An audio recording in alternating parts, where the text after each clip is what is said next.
السلام عليكم ورحمة الله وبركاته.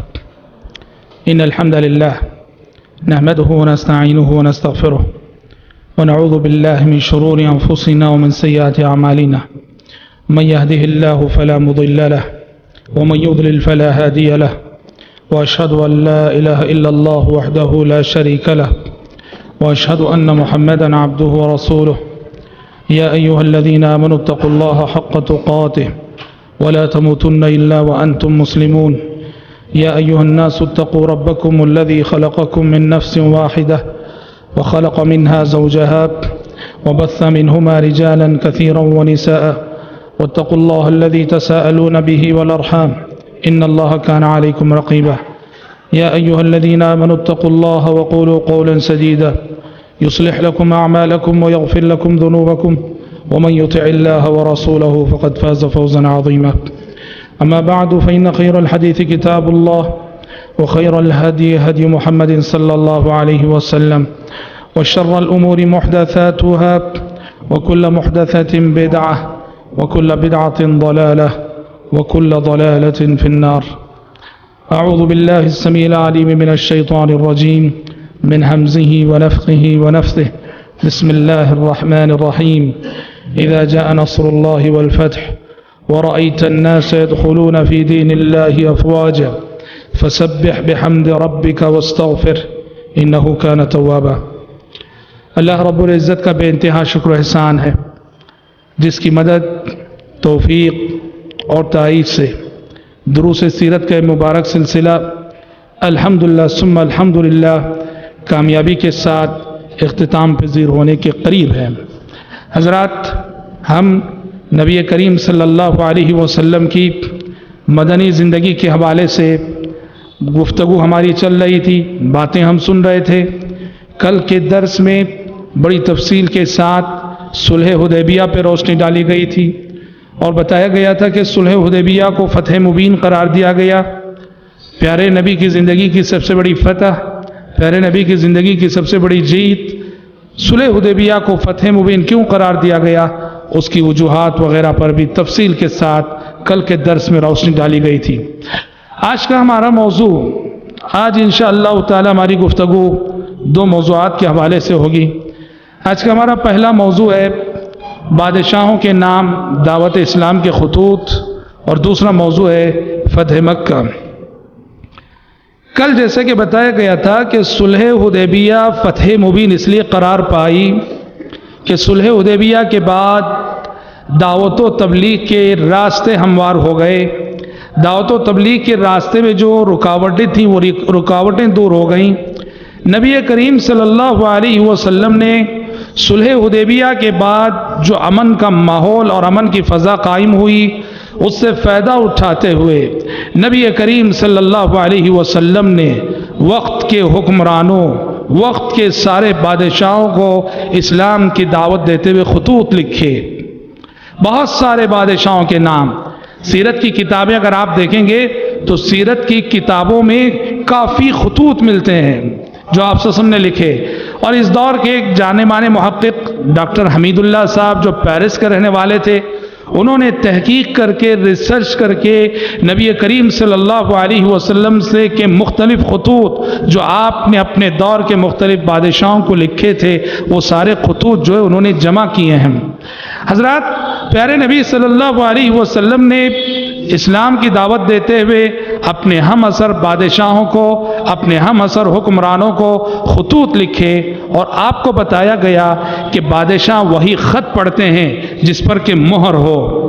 جس خط پہ مہر نہ ہو بادشاہ وہ خط نہیں پڑھا کرتے، اور بادشاہوں کے پاس اس خط کی کوئی قیمت نہیں جس پر کہ مہر نہ ہو.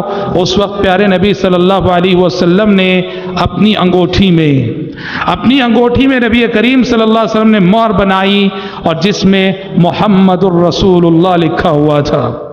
محمد الرسول اللہ، نیچے سے اوپر اللہ، درمیان میں رسول اور نیچے محمد. اور پڑھو نیچے سے محمد الرسول اللہ۔ تو جو آپ کی مہر تھی اس کا موضوع اور اس کا مضمون تھا کہ محمد اللہ کے رسول ہیں۔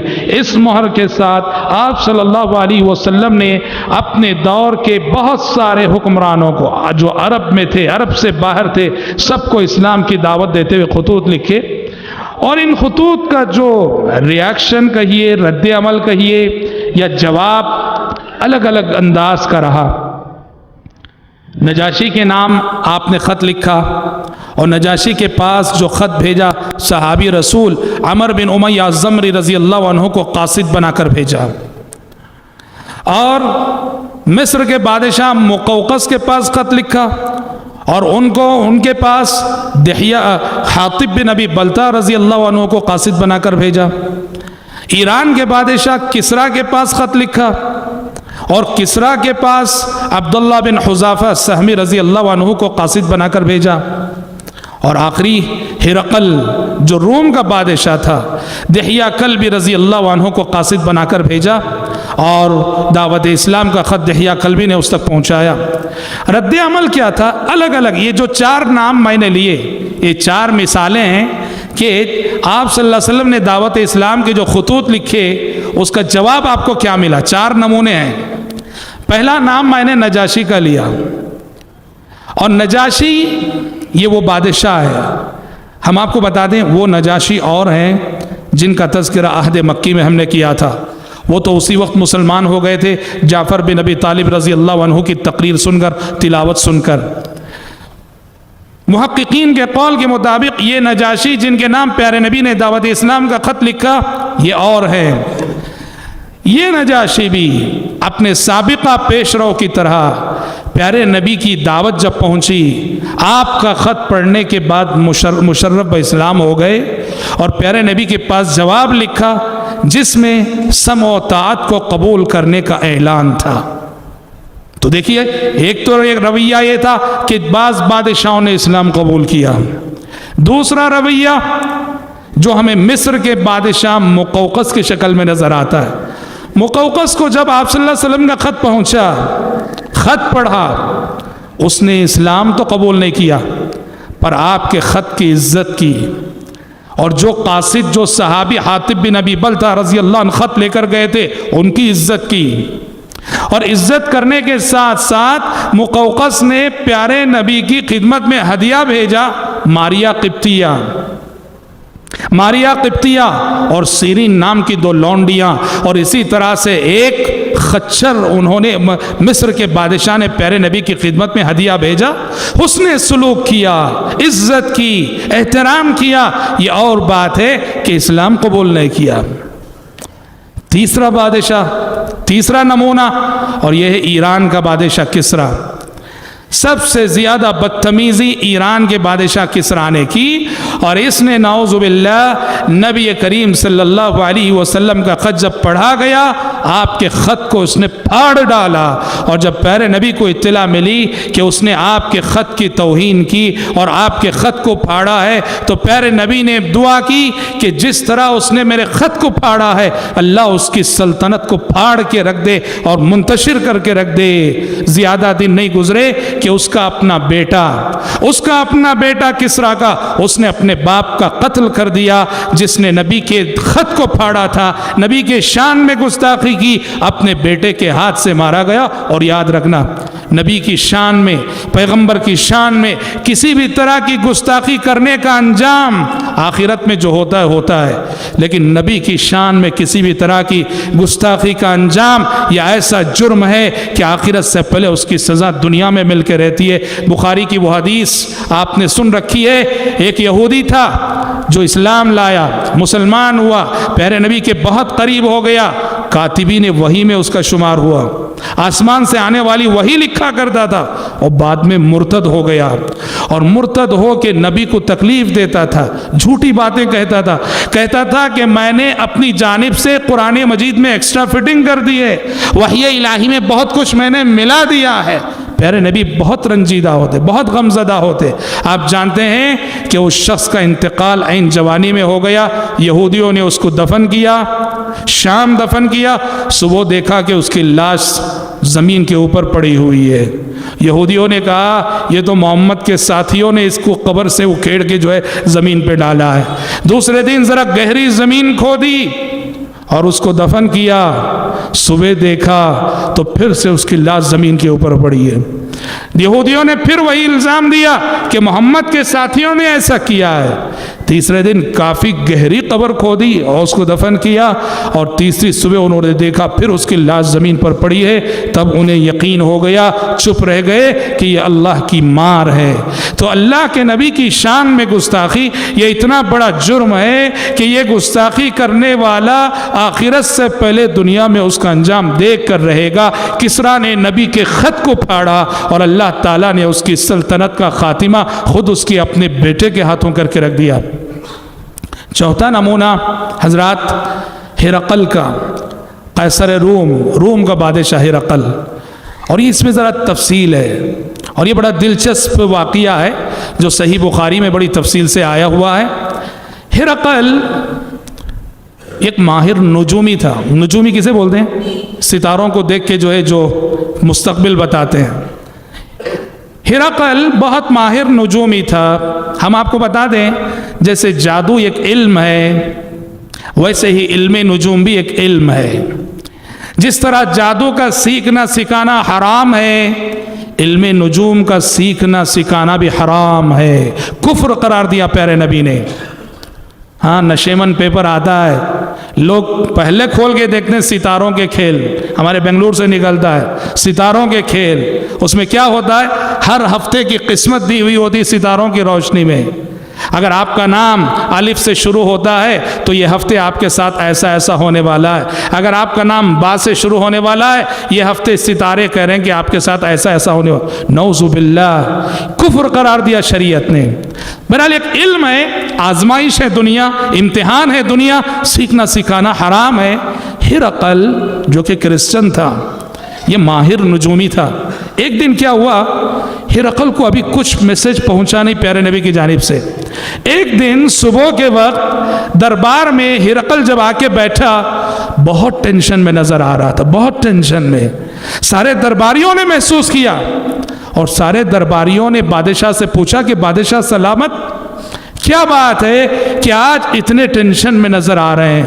ہرقل نے کہا، لوگوں آج کی رات میں ستارے دیکھ رہا تھا تو ستاروں نے مجھے بتایا، ستاروں سے مجھے پتا چلا کہ ختنہ کرنے والی قوم کا بادشاہ ظاہر ہو چکا ہے اور اس کے ہاتھوں میری حکومت اور سلطنت کا خاتمہ ہونے والا ہے، اس لیے میں بہت ٹینشن میں ہوں۔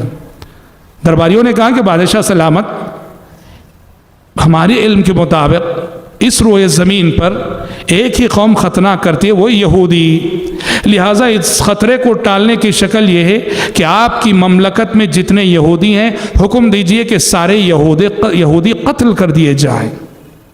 اب ہرقل سوچ ہی رہا تھا کہ ہاں یہودیوں کا قتل عام کریں گے تاکہ جو خطرہ آنے والا ٹل جائے۔ عین اسی وقت نبی کریم صلی اللہ علیہ وسلم کا خط جو دعوت اسلام کے حوالے سے تھا ہرقل تک پہنچ گیا۔ خط جیسے ہی پہنچا اور خط جیسے ہی پڑھا گیا، پیارے نبی نے دعوت دی ہے اسلام کی کہ اسلام قبول کر لو، مسلمان ہو جاؤ۔ ہرقل نے سب سے پہلا کام یہ کیا، کہا کہ لوگوں دیکھو جو قاصد خط لے کے آیا کیا وہ ختنہ کیا ہوا ہے؟ دیکھا گیا وہ مختون ہے۔ ہرقل سنجیدہ ہو گیا، سنجیدہ ہو گیا، اس کو سمجھ میں آ گیا کہ یہ جو خط آیا ہے سچے نبی کی جانب سے آیا۔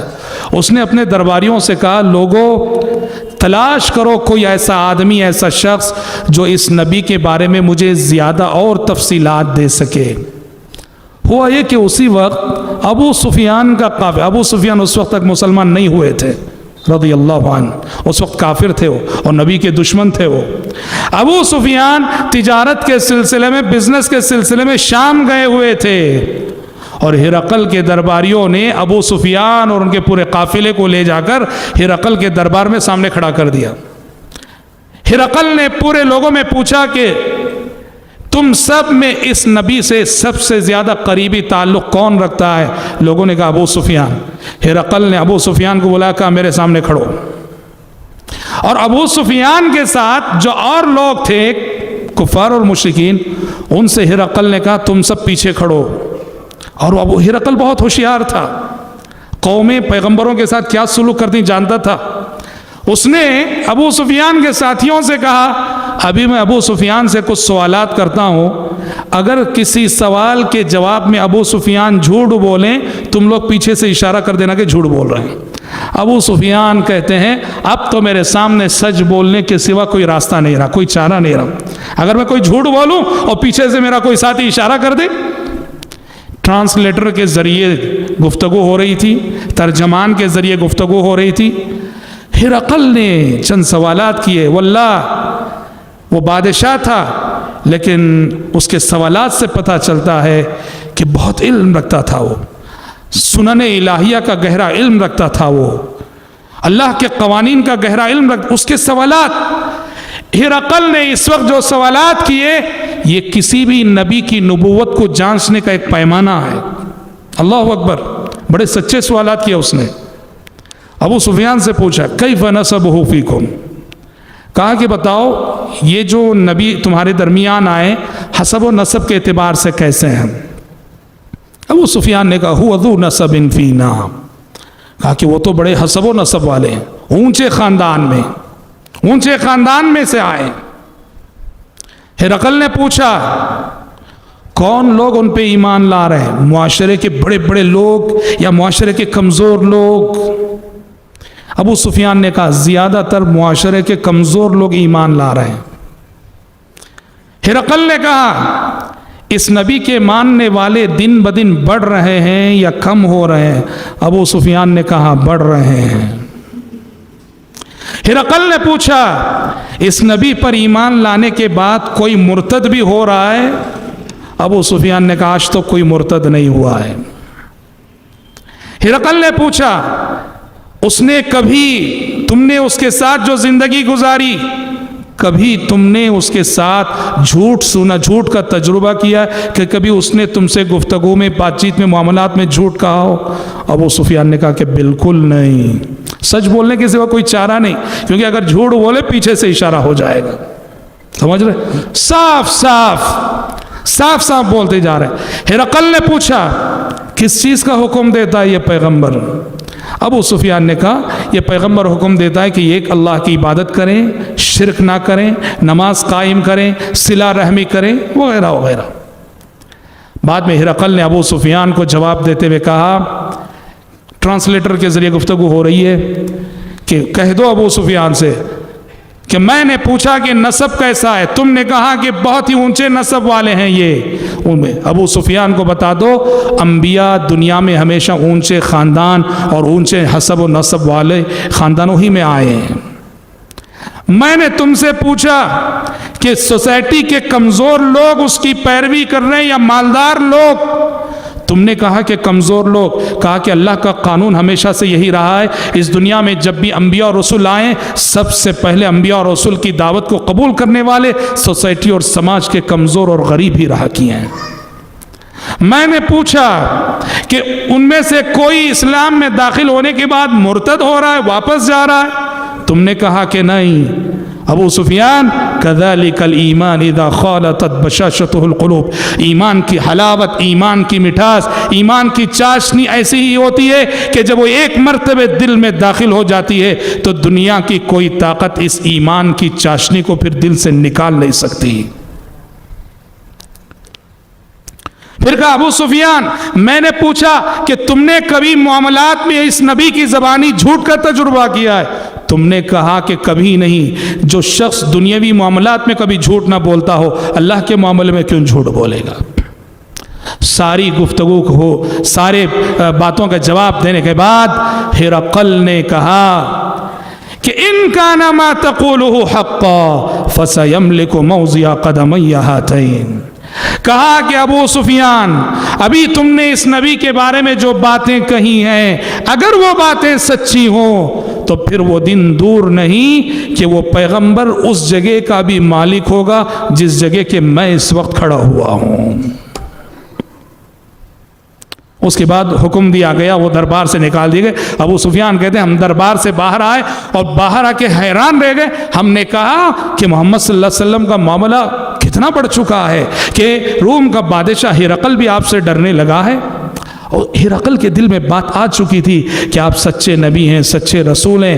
اس نے شاید قبول کرنا بھی چاہا، ماننا بھی چاہا۔ اس نے اپنے دربار کے سارے دریچے دروازے بند کروا دیے، سارے دروازے بند کروا دیے۔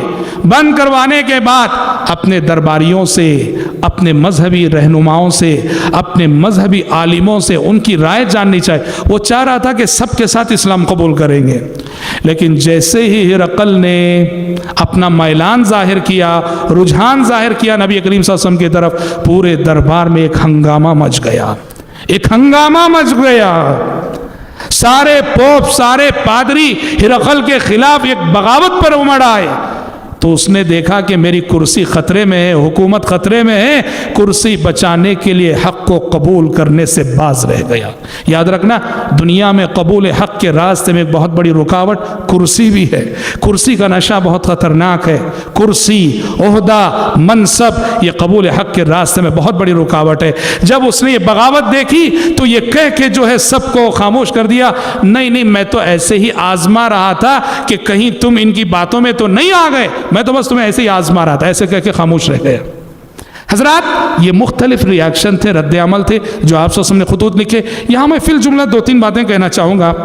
آپ نے جو غیر مختلف بادشاہوں کو خطوط لکھے، اس سے کئی مسئلے معلوم ہوتے ہیں۔ 2-4 مسئلے میں بتا دیتا ہوں۔ سب سے پہلا مسئلہ یہ معلوم ہوتا ہے کہ وقت ضرورت اگر غیر مسلم کو سلام کرنا پڑ جائے، غیر مسلم کو آگے بڑھ کے سلام نہیں کرنا، وقت ضرورت اگر غیر مسلم کو سلام کرنا پڑ جائے تو پیارے نبی کی سنت یہ ہے السلام علیکم ورحمۃ اللہ نہیں کہنا ہے، بلکہ سلام علی من اتبع الہدی۔ جن بادشاہوں کو بھی آپ نے خطوط لکھے ہو، کوئی کرسچن تھا، کوئی یہودی تھا، کوئی مشرک تھا، کوئی کافر تھا، لیکن سب کو آپ نے خط میں کیا لکھا؟ سلام علی من اتبع الہدی۔ سلامتی ہو اس بندے پر جو ہدایت کی پیروی کرے۔ اس میں کیا ہو جائے گا؟ آپ کی دعا معلق ہوگی اس کی ہدایت پانے پر۔ تم اگر سچے راستے پر آتے ہو، ہدایت پاتے ہو، تو تم پر سلامتی ہو۔ سلام علی من اتبع الہدی۔ ایک تو یہ مسئلہ معلوم۔ دوسرا مسئلہ یہ معلوم ہوا کہ دعوت کے لیے تحریر کو بھی استعمال کرنا چاہیے۔ رائٹنگ میں بھی دعوت صرف زبان سے نہیں ہوتی، دعوت قلم سے بھی ہوتی ہے، لیٹرز سے بھی ہوتی ہے، کتابوں سے بھی ہوتی ہے، پامفلیٹ سے بھی ہوتی ہے۔ پیارے نبی نے بادشاہوں کو دعوت جو ہے تحریر کے ذریعے سے دی۔ سوچو، قرآن مجید کہتا ہے وقت کے ایک جلیل القدر پیغمبر سلیمان علیہ السلام نے اپنے ہی دور کی ایک ملکہ جو یمن میں رہتی تھی، ملکہ سبا بلقیس کو خط لکھ کر دعوت دی۔ انہ من سلیمان قالت یا ایھا الملؤ انی القی الی کتاب کریم انہ من سلیمان انہو بسم اللہ الرحمن الرحیم۔ ہدہد نے سلیمان علیہ السلام کا وہ خط جس میں اسلام کی دعوت دی تھی ملکہ سبا کو، وہ خط جو ہے پہنچایا تھا۔ اور الحمدللہ ہمارے ملک ہندوستان میں آزادی کے بعد ایسی شخصیتیں گزری ہیں۔ صوفی نذیر احمد کاشمیری بہت بڑے اہل حدیث عالم تھے۔ نام میں صوفی کا مطلب وہ صوفی نہیں تھے، سمجھ رہے ہیں، مضبوط سلفی عالم تھے۔ صوفی نذیر احمد کاشمیری بہت بڑے سلفی عالم۔ اسی طرح کشمیر کے، بامبئی کے جو ہے مولانا عبدالصمد شرف الدین، یہ وہ بزرگ ہیں رحمۃ اللہ علیہ مجمعین جن کے بارے میں آتا ہے کہ انہوں نے اپنے دور کے حکمرانوں کو، جواہر لال نہرو کو، فلاں کو باقاعدہ خطوط لکھ کر اسلام کی دعوت دی انہوں نے۔ تو رائٹنگ میں تحریر بھی دعوت کا ایک بہت بڑا ذریعہ، یہ بھی معلوم ہے۔ اور حضرات، تیسرا مسئلہ یہ معلوم ہوتا ہے کہ دعوت و تبلیغ کے میدان میں غیر مسلم کو قرآن دیا جا سکتا ہے۔ کیسے معلوم ہو رہا ہے یہ مسئلہ؟ کہاں سے معلوم ہو رہا ہے؟ یہ جو لیٹرز آپ نے لکھے، کئی آپ لکھ رہے ہیں لیٹرز ان بادشاہوں کو جو غیر مسلم ہیں، کرسچن ہیں، یہودی ہیں، کافر ہیں، اور ان لیٹرز کے اندر آپ نے باقاعدہ قرآنی آیات لکھی، قرآنی آیات لکھیں، قل یا اہل الکتاب تعالوا الى کلمۃ سواء بیننا وبینکم الا نعبد الا اللہ ولا نشرک به شیئا ولا يتخذ بعضنا بعضا اربابا من دون اللہ۔ اس سے اہل علم نے استدلال کیا ایک آیت کی حرمت بھی ویسے ہی جیسے قرآن کی حرمت۔ جب غیر مسلم کے لکھے ہوئے لیٹر میں، خط میں آپ قرآن کی آیت لکھ رہے، اس سے پتہ چلا کہ غیر مسلم کو قرآن دیا جا سکتا، مگر یاد رہے کہ اس غیر مسلم کو دیا جائے جس کے بارے میں یقین ہو وہ بے حرمتی نہیں کرے گا۔ اگر کوئی غیر مسلم ایسا ہے، قرائن بتا رہے ہیں، علامات سے پتہ چل رہا ہے یہ قرآن پڑھے گا نہیں، یہ توہین کرے گا، تو ایسے غیر مسلم کو قرآن نہیں دینا چاہیے۔ محدثین نے باب باندھا ہے، باب النہی عن ان یسافر بالمصحف الى ارض العدو، قرآن مجید کو لے کر دشمن کی سرزمین میں سفر نہ کیا جائے۔ محدثین نے باب باندھا، کیوں؟ توہین نہ کرے۔ تو لہٰذا آپ دیکھ لیجئے اچھی طرح سے کہ غیر مسلم جس کو آپ دے رہے ہیں اس کی گفتگو سے اور اس کے سراپا سے آپ کو یوں لگے یہ توہین نہیں کرے گا، بے حرمتی نہیں کرے گا، ایسے غیر مسلم کو بالکل قرآن مجید دیا جا سکتا ہے۔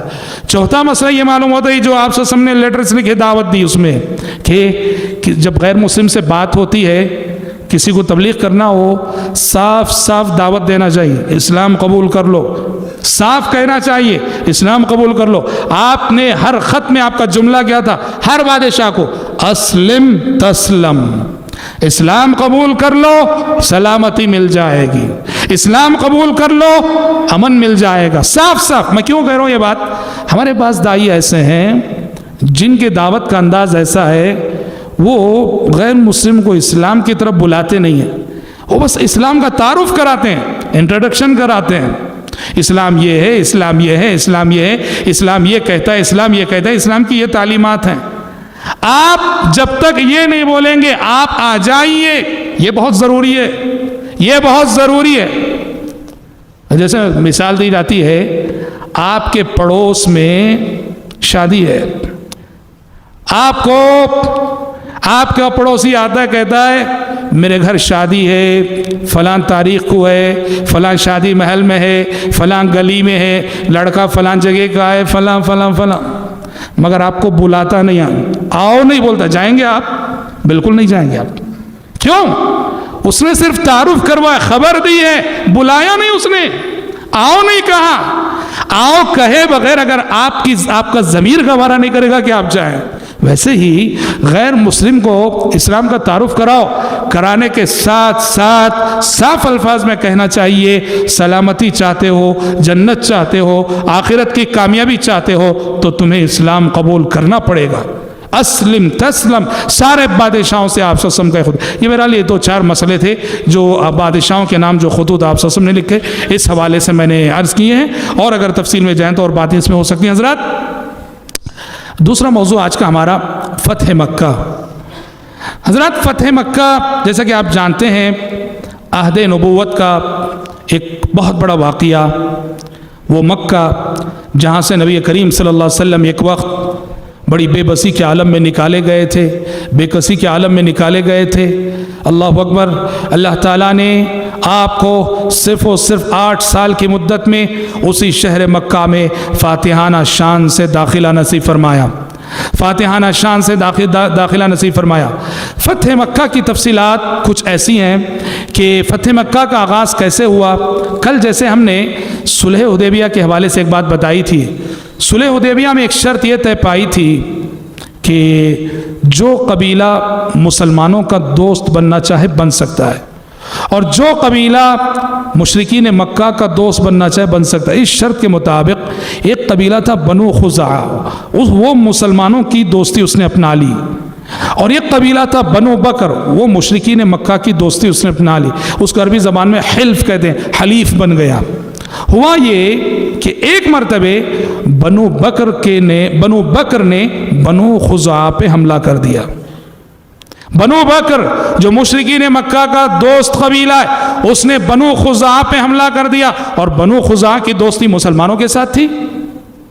اور اس طرح مشرکین مکہ نے صلح حدیبیہ کی شرائط کو توڑ دیا، اس لیے کہ صلح حدیبیہ میں یہ طے تھا کہ 10 سال جنگ نہیں کریں گے، نہ مسلمان ان پہ حملہ کریں گے نہ وہ مسلمانوں پہ حملہ کریں گے۔ بنو بکر نے بنو خزاعہ پہ جیسے حملہ کیا یہ صلح ٹوٹ گئی۔ اب پیارے نبی نے دیکھا وقت آ چکا ہے، مشرکین مکہ نے غداری کی ہے، عہد شکنی کی ہے، ان سے بدلہ لینا چاہیے۔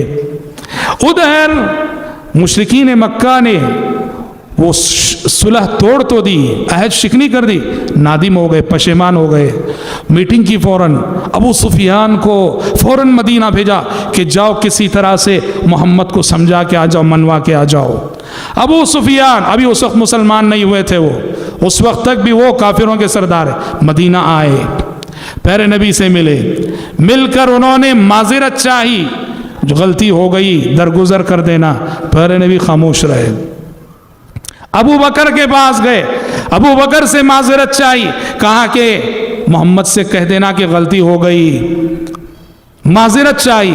ابو بکر بھی خاموش ہے۔ حضرت عمر کے پاس گئے، حضرت علی کے پاس گئے، کسی نے کوئی جواب نہیں دیا، سب خاموش رہے۔ اور ابو سفیان ناکام اور نامراد مدینے سے لوٹے۔ انہیں نہیں معلوم تھا کہ اب پیارے نبی کا اگلا قدم کیا ہوگا اور نیکسٹ آپ کا ڈیسیشن کیا ہوگا، نہیں معلوم تھا۔ بس یہ ہے کہ وہ معذرت کرنے آئے تھے، ان کی معذرت قبول نہ ہوئی اتنا۔ اور یہی وہ موقع تھا، اس وقت جب ابو سفیان آئے تھے تو اپنی بیٹی ام حبیبہ کے گھر گئے تھے۔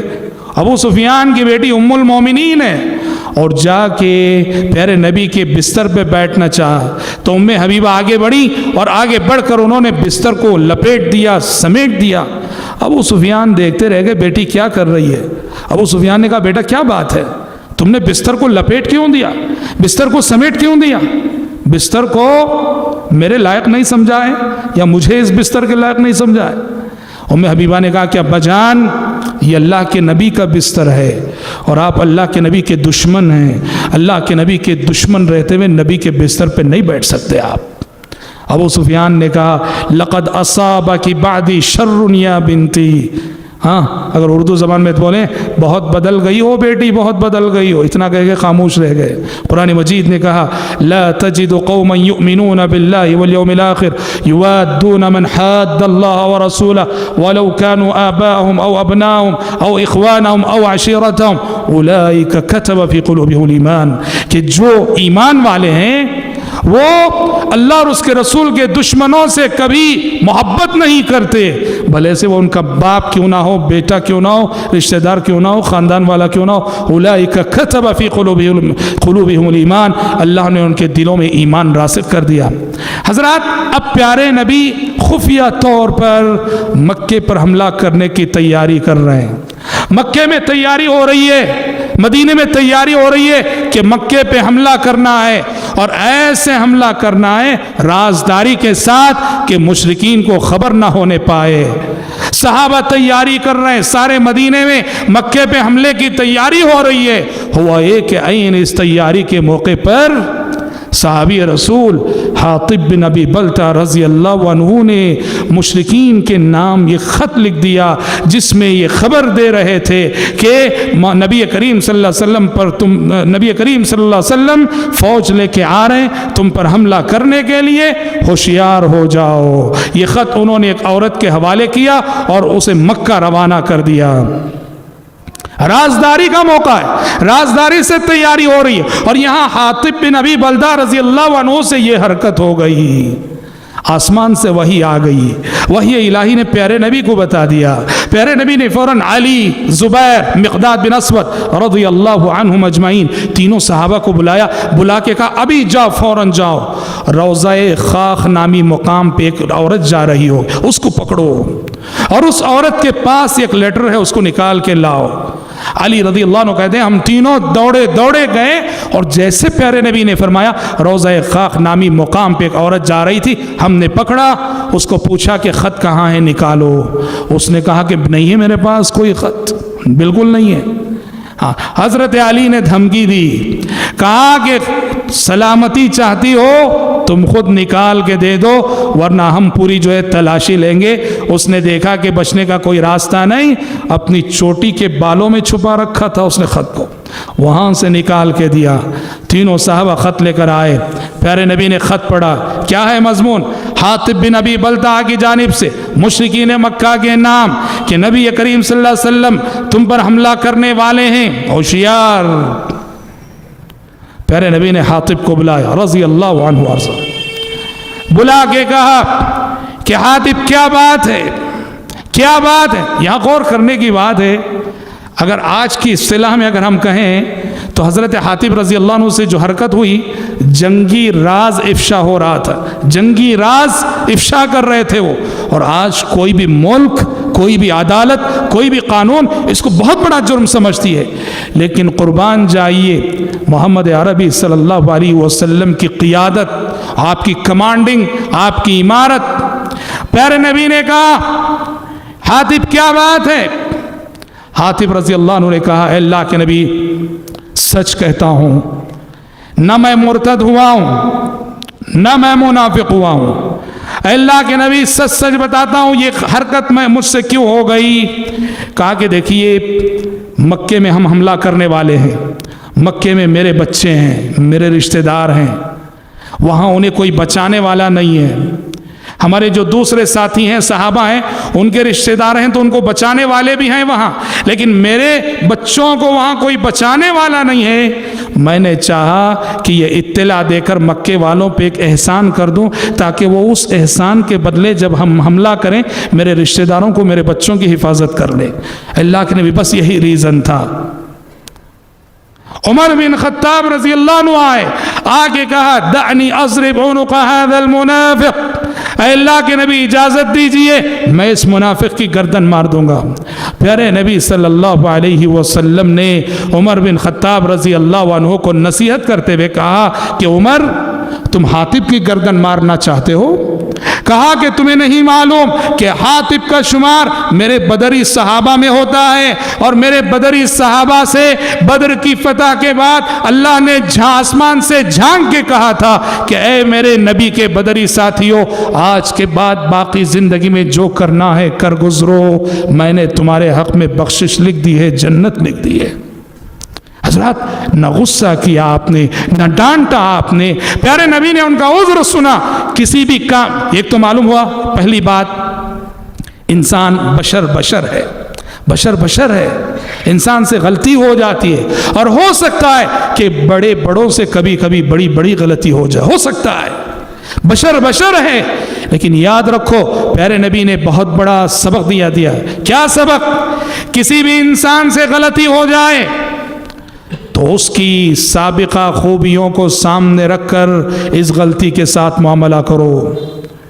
آج جس نے آپ کے حق میں غلطی کی ہے کل اس نے آپ پر احسان کیا ہوگا، اس کے احسانات کو یاد رکھو۔ آج حاطب سے غلطی ہو گئی اور بہت بڑی غلطی ہو گئی، لیکن یہی وہ حاطب ہیں کہ جب 313 صحابہ تھے، جہاں جان کے لالے پڑے تھے اور مشرکین 1000 کی تعداد میں آئے تھے، اور جہاں میدان میں اترنا اپنی موت کو دعوت دینے کے برابر تھا، تو حاطب بن ابی بلتع نے اس وقت پورے خلوص کے ساتھ اسلام کے لیے اپنی جان پیش کی تھی، اپنی جان کا نذرانہ پیش کیا تھا، اور بہادری کے ساتھ جنگ میں شرکت کی تھی۔ پیارے نبی کا نے یہ سبق دیا کہ کوئی بھی لیڈر، مسجد کا ذمہ دار، مدرسے کا ذمہ دار، تنظیم کا ذمہ دار، جماعت کا ذمہ دار، اپنے ماتحتوں کے ساتھ جب بھی غلطی ہو جائے نرمی کا سلوک کرے، عفو و درگزر سے کام لے، دیکھے کہ جس سے غلطی ہو گئی ہے اس کا عذر کیا ہے، کوئی عذر ہو سکتا ہے، اس کے عذر کو سامنے رکھ کر اس کی غلطیوں کو معاف کرے۔ یہ غلط ہے کہ آج کسی نے ہمارے حق میں غلطی کر دی، اس ایک غلطی کی وجہ سے اس کے پچھلے سارے احسانات کو ہم بھلا دیں۔ عربی شاعر نے کہا اذا الحبیب اتی بذنب واحد جاءت محاسنه بألف شفیع، جب میرا محبوب ایک گناہ کرتا ہے، ایک غلطی کرتا ہے، تو اس کی اچھائیاں 1000 سفارشیں لے کے آ جاتی ہیں۔ یہ بہت بڑا سبق پیارے نبی نے دیا۔ حضرات اللہ تعالیٰ نے اس راز کو افشا ہونے سے بچا لیا۔ پیارے نبی 10,000 کی تعداد میں فوج لے کر روانہ ہوئے. رمضان کا مہینہ تھا. صحابہ کی بڑی تعداد روزے سے تھی. سفر میں حالانکہ روزہ چھوڑنے کا اختیار بھی ہے. کچھ صحابہ روزہ چھوڑے ہوئے تھے, کچھ صحابہ روزہ رکھے ہوئے تھے. نہ روزہ رکھنے والوں نے چھوڑنے والوں کو ملامت کی, نہ چھوڑنے والوں نے رکھنے والوں کو ملامت کی. معلومات دونوں باتوں کی گنجائش ہے. ہوا یہ کہ ایک دن سفر میں جاری ہے, مکے کی طرف آگے بڑھ رہے ہیں. صحابہ کی بڑی تعداد روزے سے ہے. عصر کا وقت ہے.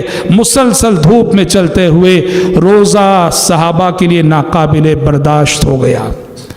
عصر کے وقت صحابہ نے پیارے نبی سے عرض کیا, اے اللہ کے نبی, دھوپ میں چلتے چلتے ہماری ہمتیں جواب دے چکی ہیں, ہماری ہمتیں جواب دے چکی ہیں. اب مغرب تک روزہ کنٹینیو کرنا ہمارے لیے بہت مشکل ہے.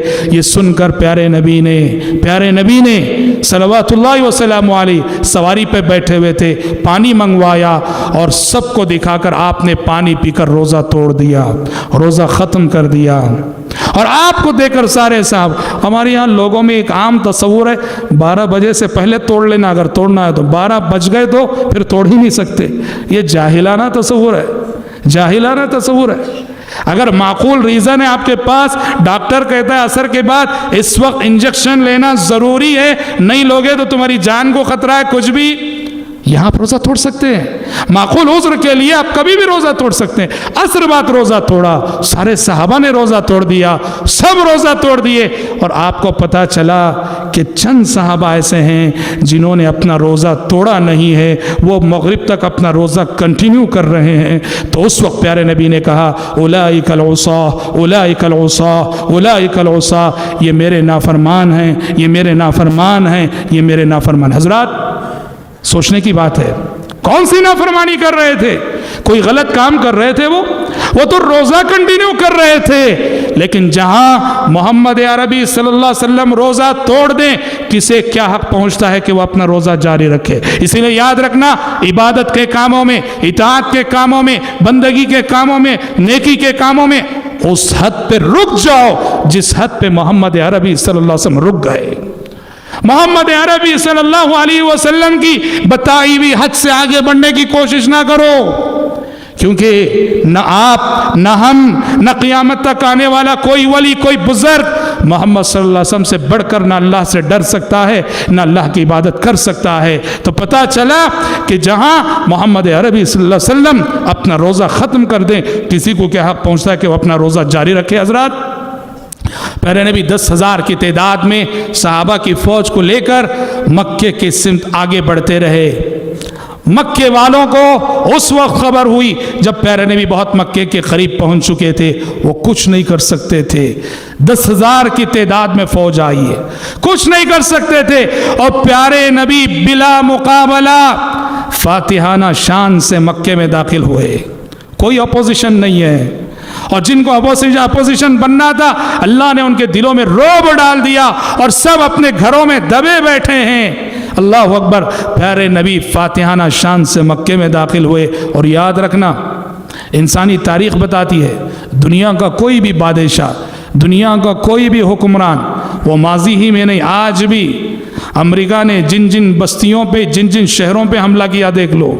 جب بھی دنیا کا کوئی بادشاہ یا دنیا کا کوئی ملک کسی دوسرے ملک کو فتح کرتا ہے, کیا کرتا ہے وہ؟ قرآن کے الفاظ میں, ان الملوک اذا دخلوا قریۃ افسدوها وجعلوا اعزۃ اہلها اذلہ وکذالک یفعلون, کہ جب بادشاہ کسی بستی میں فاتحانہ شان سے داخل ہوتے ہیں, خوب فساد مچاتے ہیں, خوب فتنہ کرتے ہیں, خوب خون خرابہ کرتے ہیں, انسانی خون کو پانی کی طرح سے بہاتے ہیں, اور اس ملک کے, اس بستی کی جو عزت والی ہستیاں ہیں ان کو ذلیل سے ذلیل تر کر کے چھوڑتے ہیں.